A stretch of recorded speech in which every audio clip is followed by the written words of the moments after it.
to you about what to say and not to say, because one thing that happened also was when my son died, the few people that were left that had made it through the whole divorce and discard and all that stuff, those people, I never heard from them again. And that happens all too often. It was sort of unbelievable, but it happens very frequently. A lot of it has to do with that people just don't know what to say. They just don't know what to say. They don't know what to do. And it depends on who you have around in your life too.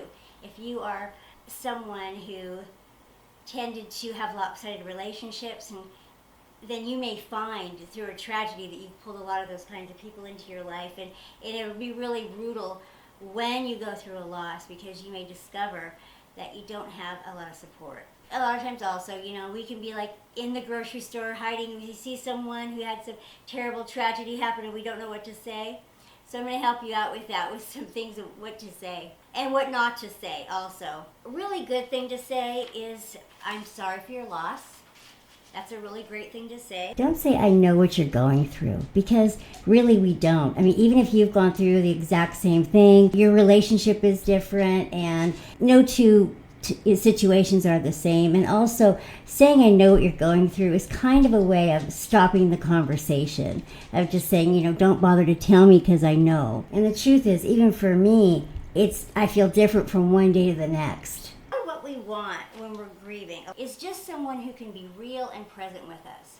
Just someone who can be there with us in our grief, who accepts us however we are, who doesn't need us to put on a happy face. Just be there for us. And also bringing over some food or doing something for someone without asking, just doing it and not expecting any sort of response is great. Don't be offended if you invite them somewhere or you do something and they don't get back to you, they don't call you back. They have a pass. They have a pass about manners and things like that for a little while.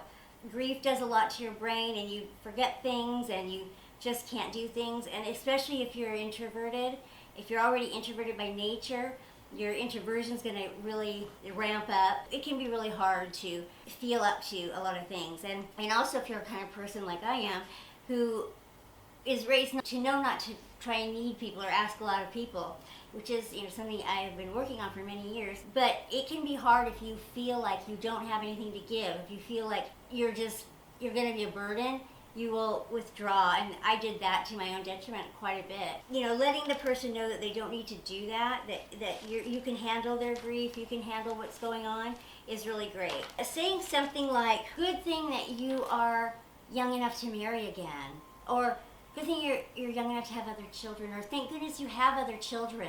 Things like that, those aren't really helpful. Experienced a great loss, and it can't be replaced by anyone else. Saying something like, well, they're in a better place now, that is probably not the best, because it implies some sort of religious things. Follow their lead too.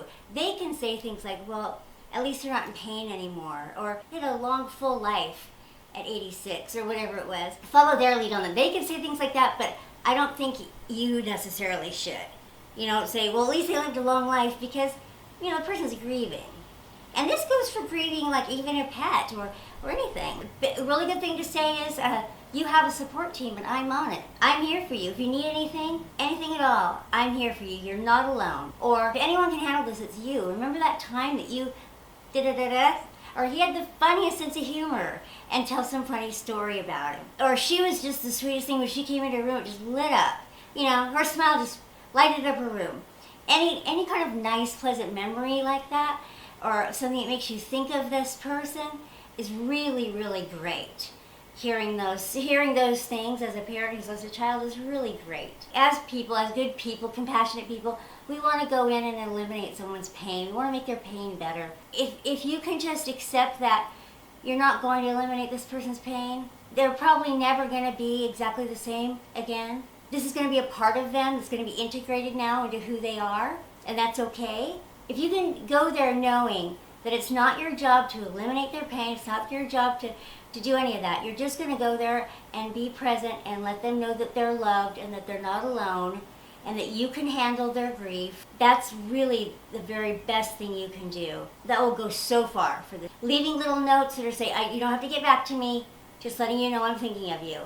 Those are great things to do. This person, it will mean so much. Also, let them know, I'm just checking in on you. You don't have to call back. Also, letting them know that grieving is what should happen when you've gone through a significant loss. It's not the same as depression. You're not sick. There's nothing wrong. Exactly right. It's what should be happening. And if you weren't grieving after going through this kind of a loss, then that would be a problem. The only person that's not going to be grieving at this time would be a sociopath. Thanks so much. Please give this video a like and subscribe to the channel.